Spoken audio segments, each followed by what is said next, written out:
સાહેબ આજ તમે જે સિગ્નેચરની વાત કરી આ તો એક પ્રેક્ટિસ પણ હોઈ શકે. જે માણસ ખૂબ સિગ્નેચરની પ્રેક્ટિસ કરે તો એની સિગ્નેચર ચોખ્ખી હોય, એકદમ સાફ સુથરી હોય. જે લોકો અમુક જ વાર સિગ્નેચર કરતા હોય, કંઈ કામ જ ના પડતું હોય, કોઈ સરકારી કામ હોય ત્યારે એ સાઇન કરે તો એનામાં ચેકચૂક બી થઈ. સાહેબ સિગ્નેચર તમે જેમ કીધું કે લોકો એટ્રેક્ટિવ સિગ્નેચર બનાવતા હોય છે અને અમુક લોકો સરળ ભાષામાં ગુજરાતીમાં નામ લખી દે. આ બેમાંથી કયું સારું? જે શ્રદ્ધા હોય છે એ પછી અંધશ્રદ્ધામાં ફેરવાઈ જાય છે. આનો બહુ સારો જવાબ આપું આપને. નમસ્કાર, આપ જોઈ રહ્યા છો યુટીસી ન્યૂઝ. આપણા સમાજમાં આજે પણ એક મોટો વર્ગ છે જે જ્યોતિષ, કુંડલી, ગ્રહો, નંગ આ બધામાં ખૂબ મોટા પાયે વિશ્વાસ કરે છે. ત્યારે આપણે આજે એક એવા ગેસ્ટ સાથે ચર્ચા કરીશું જેઓ જ્યોતિષ અને ખાસ કરીને તમારા સિગ્નેચર પર તમારું ભવિષ્ય બતાવી દે, અને એ છે ડૉક્ટર પંડિત વ્રજકિશોરજી. આજે આપણી સાથે એ ચર્ચા કરવા બેઠા છે અને આપણે આ જ વિષય પર ચર્ચા કરીશું. પંડિતજી, જે રીતે તમે જણાવ્યું કે કોઈની સિગ્નેચર જોઈને આપ એનું ભવિષ્ય બતાવી શકો છો, એને કયા દોષ નડે છે કે શું થઈ શકે છે, તો આ કેવી રીતે શક્ય છે? એમાં એવું છે કે સિગ્નેચર માણસ જ્યારે કરે ત્યારે એમાં જે આલ્ફાબેટ્સ લખે, પોતાનું નામ હોય, ઇનિશિયલ લખે, પોતાના ફાધર કે મિડલ નેમ લખે અથવા સરનેમ લખે, એ જે કંઈ પણ જે રીતે લખે, જે ઓર્ડરમાં લખે, એમાં કોઈ પણ અક્ષર કપાય કે કોઈ પણ અક્ષરને ખોટો એન સર્કલ કરે કે એનામાં ગેપ રાખે કે ઓવરલેપિંગ થાય કે સિગ્નેચર ડિસ્ટોર્ટ થાય. સિગ્નેચર ડિસ્ટોર્ટ થયું એટલે સિગ્નેચર બગડવી. સિગ્નેચર જ્યારે બગડે તો એ વ્યક્તિના જીવનની અંદર એના કર્મો કોઈક પ્રકારના એવા નેગેટિવ બને કે જેને કારણે એને તકલીફ આવી શકે. જેને કુંડળી શાસ્ત્રમાં શાપિત દોષ, ચાંડાલ દોષ, ગ્રહણ દોષ, અંગારક દોષ, કાળસર્પ દોષ, અધમ દોષ એવા ઘણા બધા દોષ છે. એ બધા દોષ લાગુ પડે જે વધારે પડતા રાહુ અને કેતુના કારણે થાય છે. તમે સિગ્નેચરમાં કોઈ પણ આલ્ફાબેટને કાપો એટલે રાહુ ઇમર્જ થઈ જાય. ત્યાં રાહુ આવી જાય એટલે જે અક્ષર કપાયો, ધારો કે એ છે, એ સૂર્ય છે, બી ચંદ્ર છે, સી ગુરુ છે, ડી રાહુ છે, ઈ બુધ છે, પછી એફ એ શુક્ર છે, જી નેપચ્યુન છે, એચ શનિ છે અને આઈ જે છે એ મંગળ છે. આ ગ્રહો જ્યારે કપાય ત્યારે જો મંગળ સાથે કપાય તો અંગારક દોષ બને. મંગળ અને રાહુથી અંગારક દોષ બને, ગુરુથી ચાંડાલ દોષ બને, બીજા આવા બધા ઘણા બધા દોષો ઉત્પન્ન થાય છે. હવે એની વિધિ પૂર્વ જે ગ્રંથોમાં લખાયેલી છે એ પ્રમાણે ત્રિવેણી સંગમમાં થાય તો વધારે સારું, જેથી એ દોષો દૂર થઈ જાય. એ બાબતે પણ ઘણા વાદ વિવાદ છે અને વાદ વિવાદની અંદર એવું કહી શકીએ કે મિસગાઈડ પણ ઘણા લોકો થતા હોય છે. અત્યારે જમાનો કોમર્શિયલ થઈ ગયો, વધારે પડતું લોકોને કોમર્શિયલી એ લોકો ઇફેક્ટમાં લાવી અને પછી એ લોકોનો લાભ લેતા હોય છે. પરંતુ હકીકતમાં સાચો જન્મ સમય, સાચી તારીખ, સ્થળ અને ટાઈમ આ બધી વસ્તુ જો મળતી હોય તો સાચી કુંડળી બની શકે. અને સાચી કુંડળી હોય તો એ એના જન્મ સમયે આકાશી જે ગ્રહોની પરિસ્થિતિ હોય એ જ દર્શાવે છે. એની અંદર કર્મ તો કરવું જ પડે, કોઈ પણ વ્યક્તિએ કર્મ કરવું પડે, અને જો કર્મ કરે તો એનાથી એનું ભવિષ્ય બને છે. સિગ્નેચર સાયન્સ એવું સાયન્સ છે કે જેના આધારે તમે કર્મ સુધારી શકો છો. કારણ કે તમે સિગ્નેચર સુધારો, તમારું કર્મ સુધરી જાય. તમે રોડની અંદર એક જગ્યાએથી બીજી જગ્યાએ કર્વ લઈને જતા રહો તો તમે બીજા એરિયામાં જતા રહી શકો છો. સાહેબ આજ તમે જે સિગ્નેચરની વાત કરી આ તો એક પ્રેક્ટિસ પણ હોઈ શકે. જે માણસ ખૂબ સિગ્નેચરની પ્રેક્ટિસ કરે તો એની સિગ્નેચર ચોખ્ખી હોય, એકદમ સાફ સુથરી હોય. જે લોકો અમુક જ વાર સિગ્નેચર કરતા હોય, કંઈ કામ જ ના પડતું હોય, કોઈ સરકારી કામ હોય ત્યારે એ સાઇન કરે તો એનામાં ચેકચૂક બી થઈ શકે. હવે આમાં એવું છે કે સિગ્નેચર કરવાના પણ ઘણા સિદ્ધાંતો છે. તમે સિગ્નેચર બેસીને જ કરવી જોઈએ, પર્ટિક્યુલર પેન લઈને કરવી જોઈએ. લખતી વખતે તમારું મન શાંત હોવું જોઈએ, તમારા પર કોઈ પણ અનુભવોની અસર ના આવવી જોઈએ, કોઈ પણ પ્રસંગો સામે ના આવવા જોઈએ. સિગ્નેચર કરો છો એ તમારી જવાબદારી છે. સિગ્નેચર એક એવી વસ્તુ છે કે જેને તમે ઇમ્પોર્ટન્સ આપો તો તમને લાભ મળે. સિગ્નેચરને ઘણા લોકો નહીં પણ લગભગ 90% કેઝ્યુઅલી લેતા હોય છે. હકીકતમાં આ સાયન્સ એટલું ઓથેન્ટિક છે કે જેના પર જો તમે ધ્યાન આપો તો તમારે ડૉક્ટર પાસે ના જવું પડે, તમારા વકીલ પાસે ના જવું પડે, તમારે ટેક્સ વિભાગમાં એના કન્સલ્ટન્ટ પાસે ના જવું પડે, કારણ કે તમારી સિગ્નેચર સુધરેલી છે, વ્યવસ્થિત છે. એટલે ઘણીવાર એવું હોય છે કે ભાઈ શાંત પાણી ઊંડા હોય એવું કહેવાય છે. સિગ્નેચર તમારી સરળ છે, it is very very difficult to read that signature and complicated signature, કારણ કે કોમ્પ્લિકેટેડ સિગ્નેચરના 40 પ્રકાર છે. આઈડિયલ સિગ્નેચરનો એક જ પ્રકાર છે આઈડિયલ સિગ્નેચર. તમારી સિગ્નેચર વ્યવસ્થિત છે, પ્રપોર્શનેટ છે, લેજિબલ છે, વાંચી શકાય એવી છે, તો એના રિઝલ્ટ તમને સારા મળે, અને એ મળે તો તમારું જીવન સારું થાય. સાહેબ, સિગ્નેચર તમે જેમ કીધું કે લોકો એટ્રેક્ટિવ સિગ્નેચર બનાવતા હોય છે અને અમુક લોકો સરળ ભાષામાં ગુજરાતીમાં નામ લખી દે, આ બેમાંથી કયું સારું? હું એવું માનું છું કે સિગ્નેચરમાં પોતાનું નામ આખું લખવું જોઈએ, જેથી પોતાના નામના જે અક્ષરો છે, ધારો કે રમેશ છે તો RAMESH, આ બધા અક્ષરોના જે ગ્રહો છે એ ગ્રહોની અસર એમને ક્યુમ્યુલેટિવ એટલે ભેગી થઈને મળી શકે. ધારો કે તમે ખાલી R જ લખ્યો તો તમને મંગળની જ અસર મળે, કારણ કે R એ મંગળ છે, એ સૂર્ય છે, M રાહુ છે, ફરી એ આવ્યો એટલે એ સૂર્ય થયો, S એ સૂર્ય થયો, E બુધ થયો અને H એ શનિ થયો. આ બધાને ભેગા કરીને જે રિઝલ્ટ મળવું જોઈએ તે રિઝલ્ટ મળતું નથી. થાળીમાં એક જ આઈટમ મૂકી હોય તો તમે કેટલી ખાઈ શકો? એક જ આઈટમ ખાઈ શકો. જો વધારે આઈટમ મૂકી હોય તો તમે તમારા ટેસ્ટ પ્રમાણે એ પ્રપોર્શનેટલી ખાઈ શકો છો. એટલે જે બંધારણ હોવું જોઈએ એ સિગ્નેચરના બંધારણમાં પ્રથમ અક્ષર tall, towering, dominant and effective હોવો જોઈએ. અને પહેલો જ અક્ષર જો કપાય તો પ્રથમ ગ્રાસે મક્ષિકા, જે આપણે કહીએ છીએ ને પ્રથમ ગ્રાસે મક્ષિકા, એવું થઈ જાય.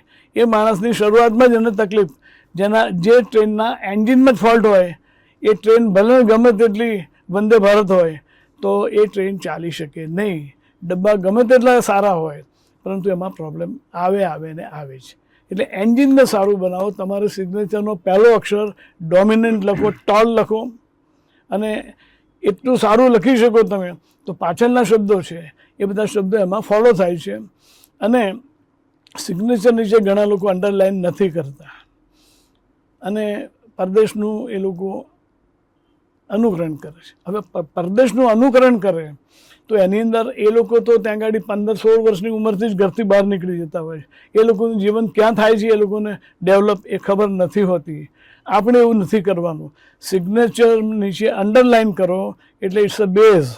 એ અંડરલાઇન એ કલ્યાણકારી રેખા છે જે જિંદગીની શરૂઆત એટલે સિગ્નેચરની શરૂઆત, જિંદગીનો એન્ડ એટલે જિંદગીનો એન્ડ. એના પછીની જે બ્લેન્ક જગ્યા છે એ પુનર્જન્મ છે.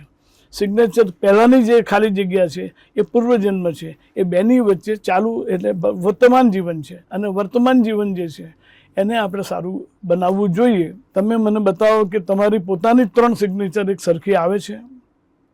2 વ્યક્તિ અલગ અલગ હોય એની ક્યારે સિગ્નેચર સરખી ના આવે? સિગ્નેચર સરખી નથી આવતી એ પ્રમાણે તમે કોઈ પણ 2 વ્યક્તિનું સરખું ભવિષ્ય પણ નહીં જોઈ શકો. તમારું ભવિષ્ય તમારે જાણવું હોય તો કુંડળી શાસ્ત્ર, અંકશાસ્ત્ર, સામુદ્રિક શાસ્ત્ર એવા ઘણા બધા અષ્ટમહાવિદ્યાઓ છે જ્યોતિષની અંદર. અંગશાસ્ત્ર, અંકશાસ્ત્ર, પછી દેશકાળ વિદ્યા, પછી આયુર્વેદ શાસ્ત્ર, એ બધી એવા અષ્ટમહાવિદ્યાઓ છે. આ બધું ભેગું થઈને એક જ્યોતિષશાસ્ત્ર બને છે. આ વસ્તુ સિગ્નેચર એ અંગશાસ્ત્રમાં આવે. અંગ એટલે આપણો હાથ છે એ અંગમાં આવ્યો. એની અંદર આપણે પહેલી આંગળીથી લગભગ સિગ્નેચર કરીએ છીએ અને જોડે અંગૂઠો જોડાય છે. આ પહેલી આંગળી છે એ જે લોકો હસ્તાક્ષર એટલે હસ્તરેખા વિશે જાણતા હોય એ લોકોને ખબર છે કે આ ગુરુની આંગળી છે, અને અંગૂઠો છે શુક્રનો અંગૂઠો ગણાય છે. શરીરની અંદર પોઝિટિવ અને નેગેટિવ બધા તત્વો છે. તો પોઝિટિવ તત્વો અને નેગેટિવ તત્વો જોડાઈને માણસનું શરીર બને છે. એમાં ગ્રહોમાં પણ અશુભ ગ્રહો અને શુભ ગ્રહો હોય છે. શુભ ગ્રહોથી પોઝિટિવિટી આવે, અશુભ ગ્રહોથી નેગેટિવિટી આવે. આ બહુ જ સિમ્પલ વસ્તુ છે. એટલે જે શરીરમાં જે તત્વો છે એને આપણે સિગ્નેચરથી ડ્રો કરીએ છીએ.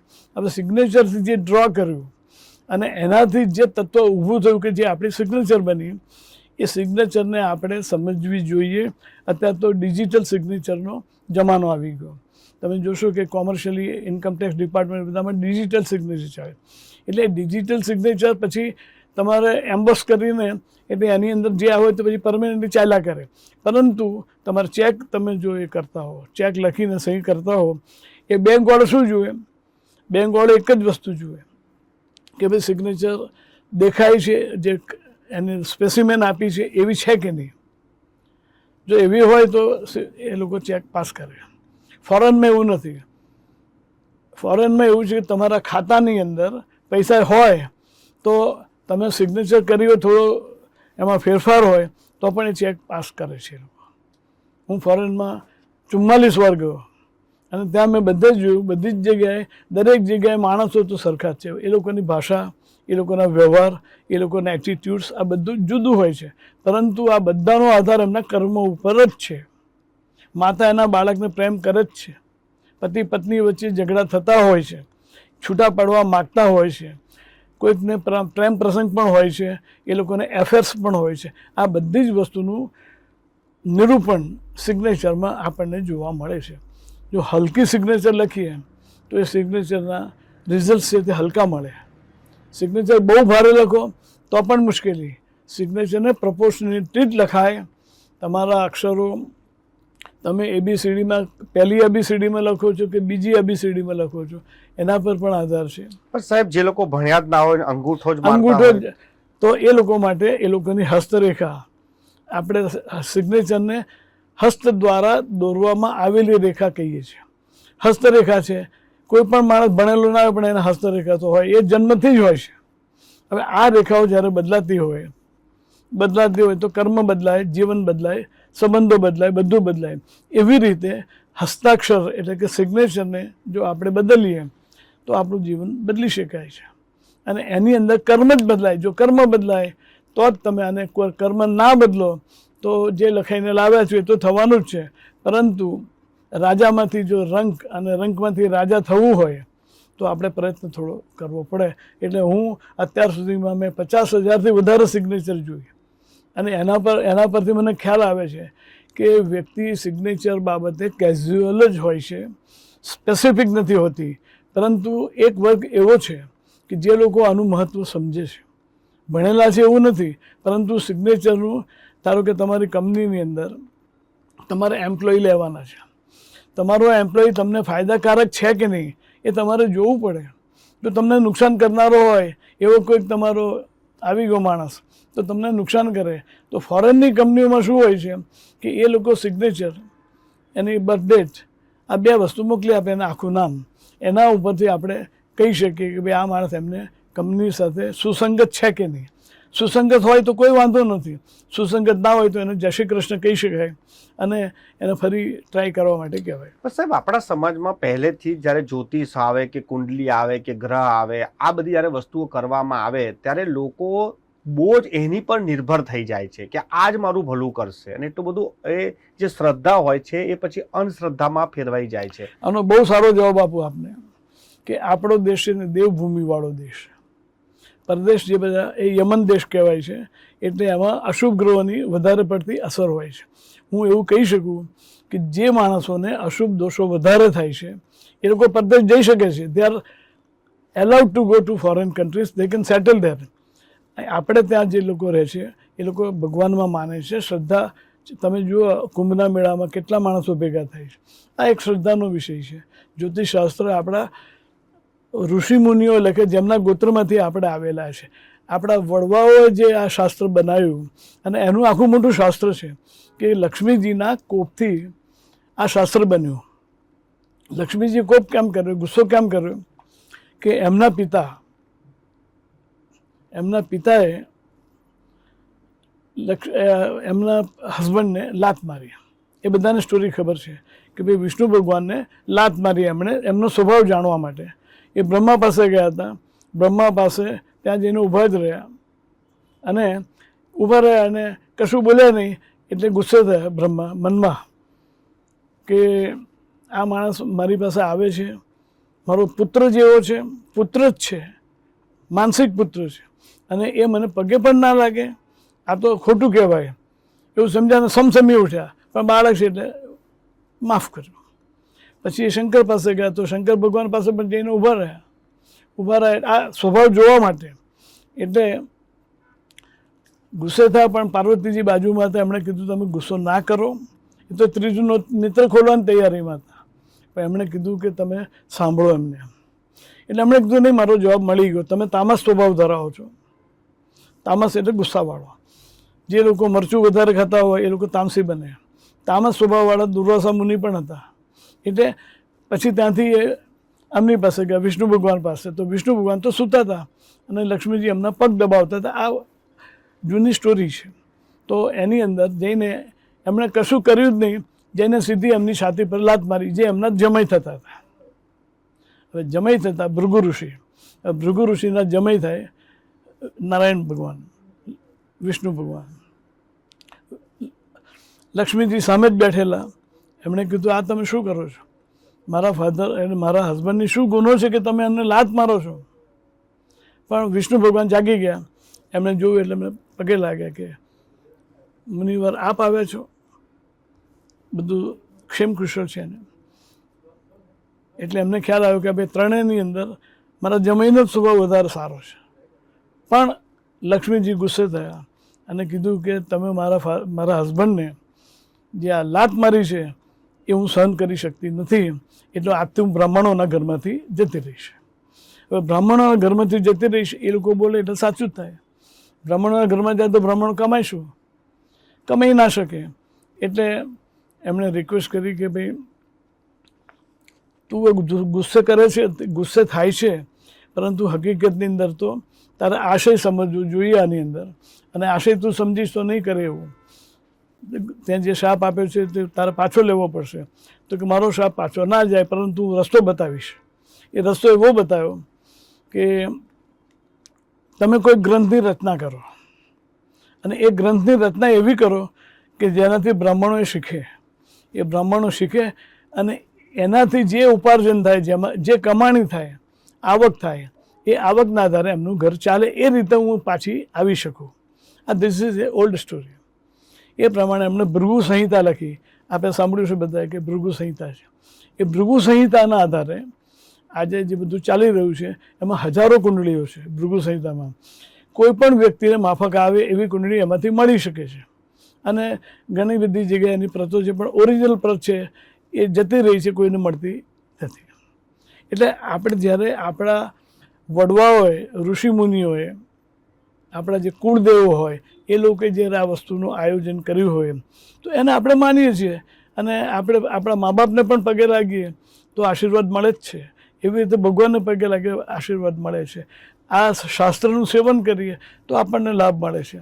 સાહેબ, છેલ્લો સવાલ કે તમારી પાસે કોઈ આવે ને તમને સંપર્ક કરે પોતાની સિગ્નેચર માટે, તો કેવી રીતે કરે અને શું શું મોકલે કે તમે એમનું ભવિષ્ય બતાવી શકો? એ લોકોએ એમનું પૂરું નામ લખવું જોઈએ. લેડીઝમાં એવું હોય કે લગ્ન થઈ ગયું હોય તો એમાં એમના પિતાનું નામ ના લખે, હસબન્ડનું નામ લખે. હસબન્ડ ના હોય અને એકલા હોય કોઈ તો પિતાનું નામ લખે. જન્મ તારીખ, જન્મ સમય, જન્મ સ્થળ અને જે સિગ્નેચર કરે છે તે જ લખે. એટલે મારું કામ શું છે કે હું એમને સારી સિગ્નેચર, પોઝિટિવ સિગ્નેચરની 2-5 સ્ટાઇલ્સ અલગ અલગ બતાવું. એના આધારે એમને ફાયદો થશે. અને એવા હજારો લોકો છે કે જે મારી પાસે બતાવી ગયા છે, અને હું એમને 10-15 વર્ષનું આગળનું ભવિષ્ય પણ લખીને આપું છું. તો સાહેબ આમાં કન્સલ્ટિંગ હોય? કન્સલ્ટિંગ કરું છું. અને કન્સલ્ટિંગમાં અત્યારે વધારે પડતી મારે ફોરેનથી બધી ફાઇલ્સ ને બધું કારણ કે હું ત્યાં આગળ ઘણી વાર ગયો છું. અને ત્યાં મારી અત્યારની જે ફી છે એ ફી આમાં બતાવી કહી શકતો હોઉં તો કહી શકું. $100 આસપાસની ફી છે. એટલે $100 ઇક્વેબલન્ટ. એમાં એ એક્ઝોસ્ટિવ રીડિંગ, મોટું રીડિંગ, એમાં 30 પાનાનું રીડિંગ બને. એની અંદર 100 થી 125 જેટલી આઇટમો તમને તમારા જીવન સાથે જોડાયેલી એનું નિરૂપણ કરીએ. જનરલ રીડિંગ હોય તેમાં $1000 લઉં છું, 1000 ઇક્વિવેલન્ટ. અને પેલી ભાઈ ફોરેનના હોય તો $50 ઇક્વિવેલન્ટ. એ રીતનું હું કરું છું અત્યારે. ખૂબ ખૂબ આભાર અમારી સાથે ચર્ચા કરવા માટે. આ વિષય ખૂબ જ વિશાળ છે અને લાંબો છે, પરંતુ ટૂંકમાં જ એમને સમજાવી દીધું કે તમારી જે સિગ્નેચર છે તમારા જીવનથી જોડાયેલી ખૂબ જ એક મહત્વની કડી છે. સિગ્નેચર કેવી રીતે કરવી અને કેવી રીતે ના કરવી એ પણ તેમને જણાવ્યું છે. તમારે વધુ માહિતી જોઈતી હોય આના વિશે, તમારા પણ કોઈ પ્રશ્નો હોય તો આપ નીચે કોમેન્ટ બોક્સમાં કોમેન્ટ કરી શકો છો અને આની જે જવાબ છે એ તમને ડૉક્ટર પંડિત વ્રજકિશોરજી જરૂરથી આપશે. એક સામાન્ય નાની વાત કહી દઉં કે કોઈ પણ ગ્રુપ હોય, એમાં ગ્રુપને બધાને મળવું હોય, ધારો કે કોઈ લાયન્સ ક્લબ છે, એ લાયન્સ ક્લબને મળવું હોય, યા કોઈ લેડીઝ ગ્રુપ છે કોઈ, કે કોઈ બીજું કોઈ પર્ટિક્યુલર જ્ઞાતિનું ગ્રુપ હોય કેવું, તો એ લોકોને પણ હું લાભ આપી શકું છું. આ વિશે અવેરનેસનો એ લોકોનો પ્રોગ્રામ પણ કરી શકીએ છીએ. અને ફી બધી જ જગ્યાએ એવું નથી કે ભાઈ ફી માટે જ આપણે કરીએ છીએ. મારે તો આ શાસ્ત્રને પ્રોપોગેટ કરવું છે અને એના માટે કરું છું. જીવન નિર્વાહ માટે જરૂરી છે તો એના માટે થોડી ફી લઈએ છીએ, પણ બાકી એની અંદર બહુ વડીલ વ્યક્તિ હોય, ઉંમરલાયક વ્યક્તિ હોય, જે એફોર્ડ ના કરી શકે અને જેને ખરેખર તકલીફ હોય, એમને ગાઈડન્સ જોઈતું હોય તો એનો કોઈ હું ચાર્જ લેતો નથી.